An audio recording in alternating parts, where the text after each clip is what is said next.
Again, don't have any worries about Pete. I would have been president after my mother retired or died, and we would have had everything my dad had said. It was written down. That was never called into question until the marriage became a problem, and that you wouldn't be able to read the card. So you didn't want a contractor to have to bring a lawyer because you wanted to. The recording by Tom Callaghan says that you are Ahab. You want what God would have given you, but you need it right away. That's right. I didn't.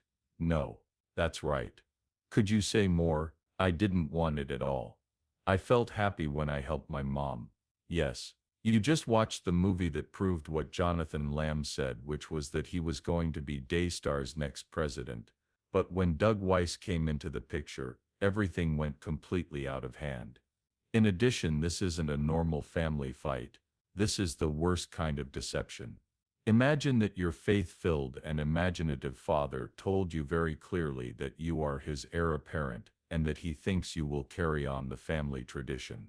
After he dies, all of that is thrown away like yesterday's trash. Before he found out that his own father had different ideas, Jonathan had always been there, growing, learning, and dedicating himself to the church. It wasn't just any thoughts. They were about a man named Doug Weiss who just happened to be there at the right time.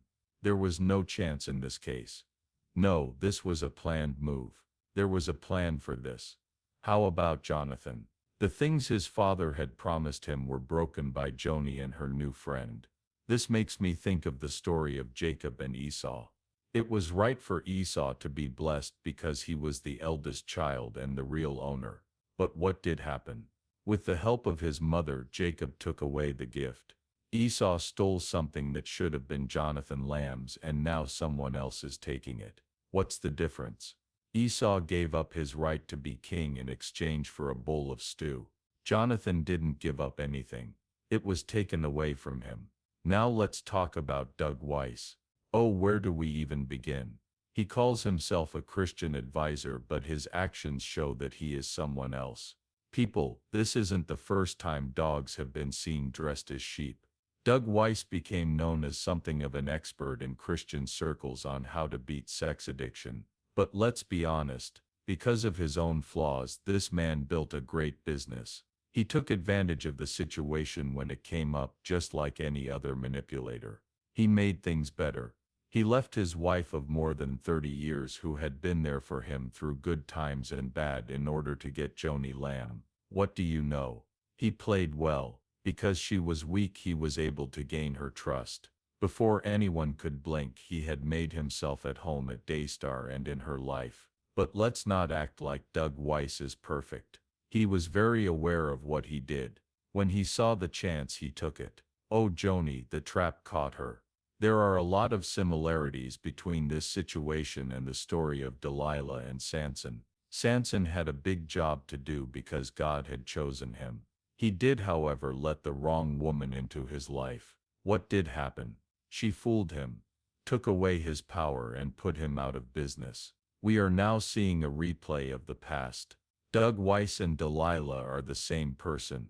However, this time we are seeing the destruction of a whole heritage, not just the power of one person. Let's talk about Joni Lamb for a moment. Now let's be honest. She has long been seen as the kinder, more caring side of Daystar. But what kind of care doesn't take into account the end wishes of the guy who built everything? Marcus Lamb wasn't like most pastors. He saw something, and he made it clear right up until the end. Jonathan was going to become Daystar's new president. But Joni didn't care about what he wanted at all. She just ignored it. She went a different way, one that was better for her and Doug Weiss than for Daystar. You know, this makes me think of King Saul. God gave him a kingdom, control, and power, among other things. He tried to follow God's plan, but his pride and selfish goals got in the way. What did happen?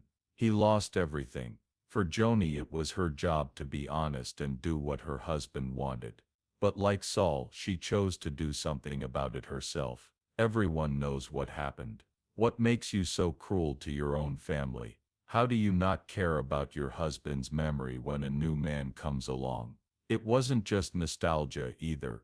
She did this to keep herself in charge and make sure she always came out on top. Jonathan Lamb, who was the real heir, was just a bother. Joni also made sure to push him away. Allow me to explain. Right will be done. Some people will always fight the truth. Truth always finds a way to surface, no matter how hard people try to hide, control, or twist it. It looks like a planted seed. It won't matter how much dirt you put on top of it. It will still grow through. That's what reality is all about. It can't be avoided, won't stop, and can't be argued with. I'm also sure that the truth will come out in the case of Jonathan Lamb and the present debate over Daystar television. I thought Jonathan Lamb would be in charge of Daystar. I am sure that he will finally be in the right place. What God has planned can't be changed by trickery, lies, or manipulation. It might not happen today, maybe not tomorrow. The truth will come out though. Those whose wealth is built on seats will have to deal with the consequences when they happen. There's more to this than just wishing. It's an idea from elsewhere. There are many stories in the Bible about people who were hurt, left, or abused but rose again because God's plan is too big to be stopped. Take the story of Joseph as an example. When they sold him as a slave, his brothers thought they were done with him for good. They thought that because they had fixed his fate, he would never become popular or be a threat to their status. But God had something else in mind. Joseph went through years of wrongdoing, betrayal, and hardship. He did, however, become the master of Egypt in the end. When they were about to die of hunger, his brothers stood in front of him in shame and desperation, not knowing that the brother they had wronged could now save them. The story of Joseph is a powerful warning that people can't stop God from doing what he wants to do. God made something good out of something bad. Jonathan Lamb's story is not over yet. He, like Joseph, has been hurt by unfairness, lies, and treason. His reputation was hurt, and he was kicked out of Daystar, a church he helped start. But trust me when I say that Jonathan will rise again. Those who tried to shut him up, discredit him, and kick him out will have to face the truth when he does. They will have to deal with the consequences of what they did, just like Joseph's brothers did. This has nothing to do with getting back at someone or getting revenge. It comes down to doing what is right and following God's plan. But in this case, we need to keep the bigger picture in mind. The drama in a single family or a power fight in a ministry are not the same thing. This is about being responsible, being honest, and how important it is to follow moral rules. Faith, honesty, and trust should be the building blocks of a mission. They're supposed to be places where people can get help, heal, and find hope.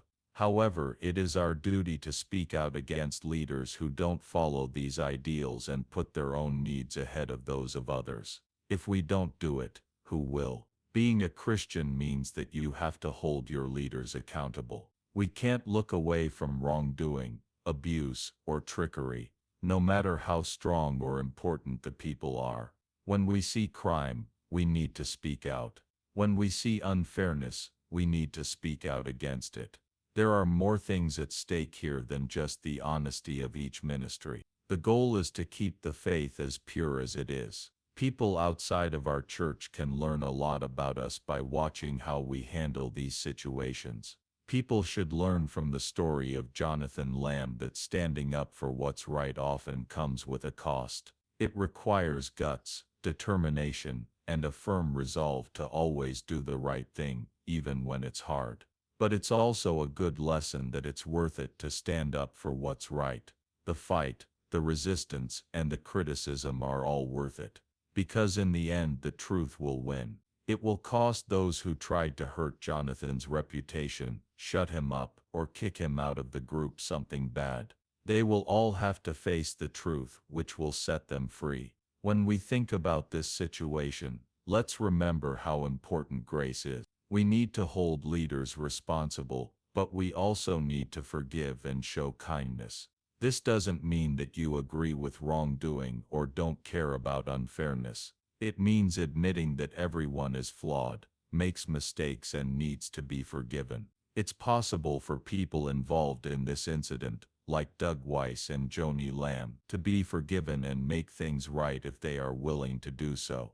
But being honest and responsible are the first steps in that direction. For now, please pray for Doug Weiss, the people of Daystar, Jonathan and Susie Lamb, Joni Lamb, and everyone else. Let's hope that justice is done, that people get better, and that the truth comes out. Let's pray for comfort, support, and healing for people who have been abused, forced, or treated unfairly. We should also hope that every Christian will be humble enough to show kindness when it's needed and brave enough to stand up for what's right. Thank you for your time today.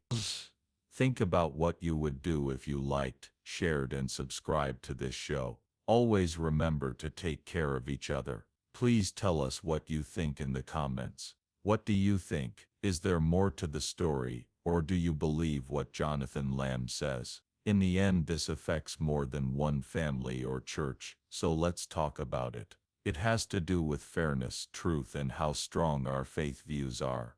The fight for it is worth it.